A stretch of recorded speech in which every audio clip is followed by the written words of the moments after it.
Welcome to another episode of WINJECT Radio presented by WINJECT Studios. It's Nazia Khatun here from Fitness Reborn UK. A pleasure to be here. Last week, I dived into my story, who I am, what I do, and how Fitness Reborn came about. Today, I want to come here today and speak to you about how fitness can make you a better person. And the reason why I chose this topic is because I did something really crazy this weekend. Go to Turkey, another country, and do a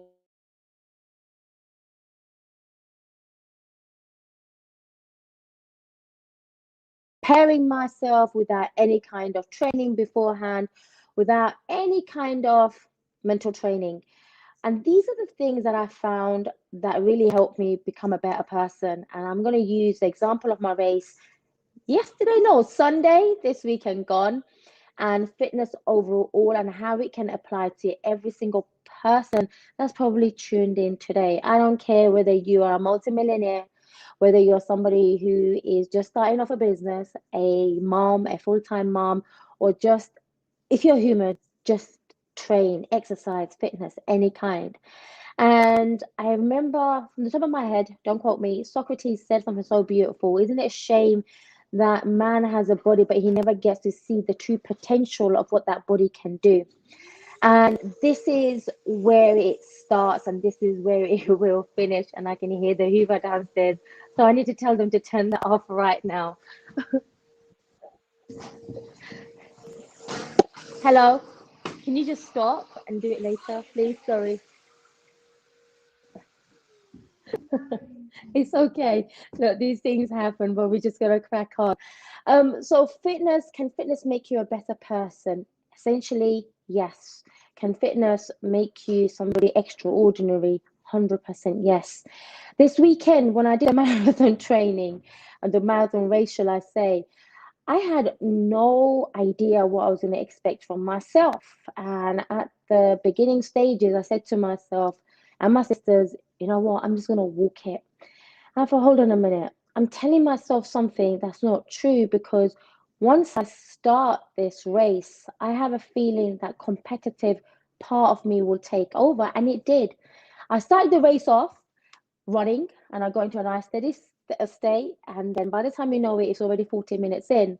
And I did the most craziest thing. I do like mental rehearsing and understanding how the brain works, understanding what part of the brain is getting me to the part where it's weak, saying just stop. And another part that's saying, you better carry on. Is this how I raised Nazia? The self-talk is so important.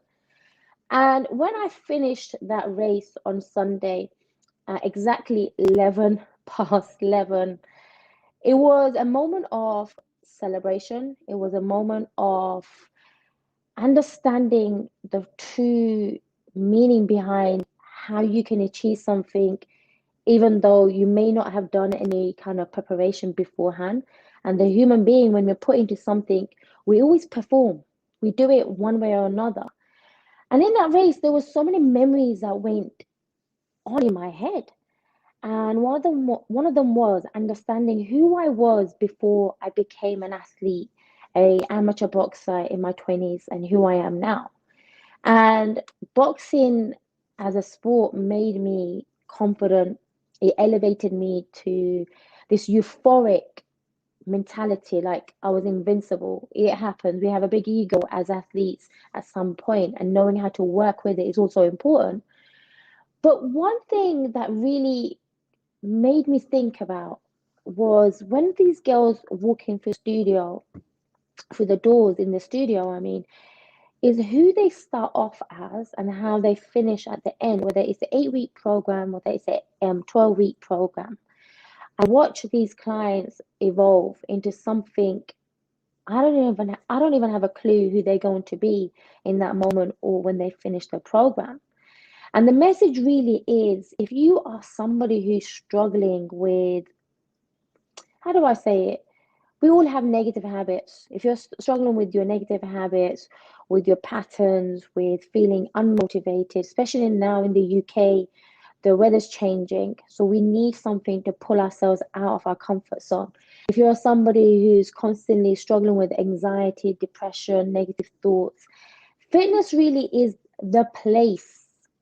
It's For me personally, it's the only place I go to as a basic foundation to reset and kickstart life again, right? I want to say that again. It's the only place that I reset or kickstart life again. Because when you are in a place of not feeling happy, you search for things, you search for the meaning of life in something or your purpose or the mission that you're about to embark on.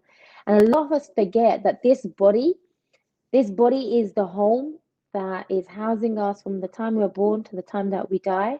It's the only vehicle that carries us. So when people come to me with excuses and feeling like, oh, I haven't got enough time, really and truly what you're saying is it's not a priority. When something such as looking after yourself isn't a priority, sooner or later it catches up. And I've seen this so many times, whether somebody who's become a millionaire by the end of 10 years, 15 years, it's going to cost them something, right? Millionaires don't become millionaires by putting in mediocre work. They have to put in a lot of work. And I'm sure a lot of people who have made it to the top, being successful, can tell you so. They lose themselves at some point. Me too. At some point in my life, when I'm putting too much into other people, I forget who I am, forget about my needs, my priorities. This is why I have to put it in the calendar that Naz, you are your first ever client. Okay. So I want to give you some stuff for you to do today and understand how you can really pull yourself out of the negativity. As humans, we all come with these emotions. Nobody's exempt from it. And having fitness in your life or a sport, I say fitness, but with the category with sports, you can choose whatever you want. Choose your vice. Mine was running this weekend, but it was boxing a few years ago. Whatever suited my lifestyle at that time, it will create this form of discipline and the routine that gets us to move, gets us to do things, keeps us inspired, keeps us motivated. And there's so many things that's going on neurologically, physically, emotionally, and spiritually. And one of the key things that I love is training first thing in the morning because you're activating BDNF, a brain-derived neurotrophic factor, which is a protein in your brain that is responsible for long-term memory and long-term learning. So when you are exercising, you're creating all the endorphin, serotonin, dopamine hit, and then you're studying or listening to something, even you can digest it longer and actually remember it, that you process it more. And a lot of people who go through the process, myself as well, it's you do not finish as the same person. And I'm laughing because when I did that race on Sunday in Turkey, in a foreign country, totally out of my comfort zone, I had to keep reminding myself who I am. And there were points in that race where I was like, okay, I'm ready to give up. My legs hurt. More than my legs, my brain hurt because the words that were going through, just stop. You don't have to do this. But there was a bigger reason why I was doing this. And there was not just a bigger reason. The bigger reason was raising money for charities. But from that branch, there were so many things at play as well. Who do I want to become at the end of it? And how do I want to feel?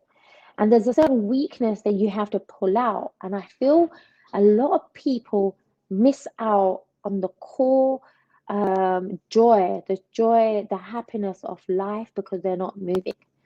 And I can't emphasize this enough. My client's going to come in through the doors in about 10 minutes. And this one particular client, when I met her at the beginning about 7 weeks ago, and where she is now is two different human beings.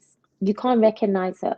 You can't recognize her who she was 6 weeks ago to where she is now. And it's using fitness as a way to reconnect with who you are, reconnect with who you are destined to be. Because in the moment of pain, something beautiful happens as well. And this is what I call the voluntary pain in a way, because you are actively saying, hey, put your gym kit on now and go and lift weights or run.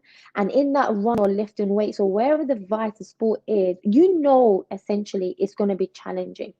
And us as humans, we love an element of challenge to keep us going because this is thrill somehow that we're chasing.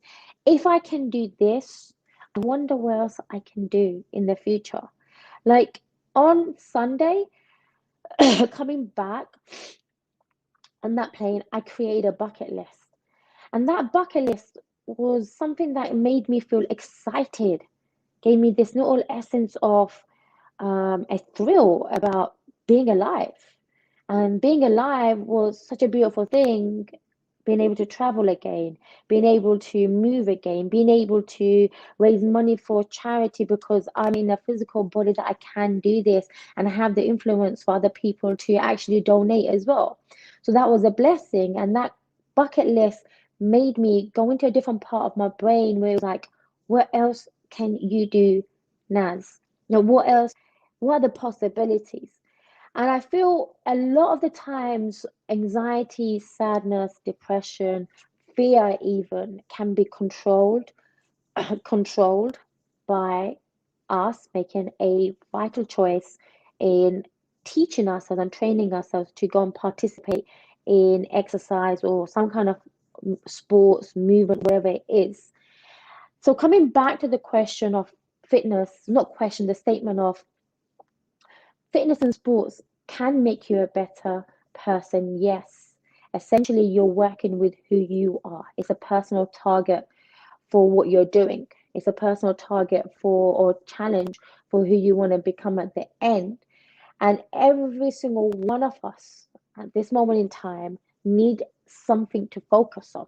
And why not focus on yourself? Why not teach yourself how to be confident again?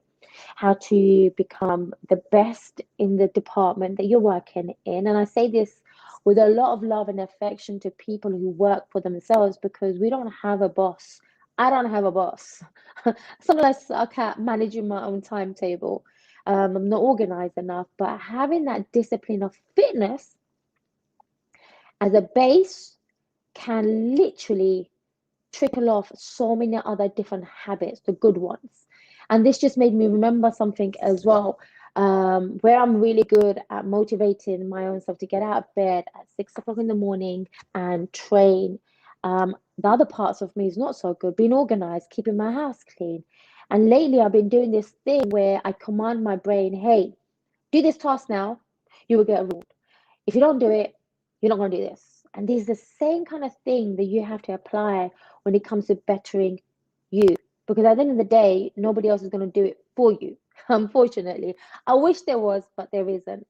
So doing it for yourself, by yourself, makes you feel more enriched because you are taking control of the things that matter to you. In the time that you're doing it, maybe you may not feel so good. Like I love every session I've stepped into, excuse me, every gym session I stepped into, I love it because I know in that moment, in the hour that I have lifting weights, whether it's boxing or running, that's my time. That's my time that nobody else can interrupt. I'm very selfish with my time in the gym. I'm very selfish with my time in the morning because I know for me to get into a state, a good state, to give back, to be able to show up. And I love this word is showing up for myself first and then other people means I have to feed my soul first.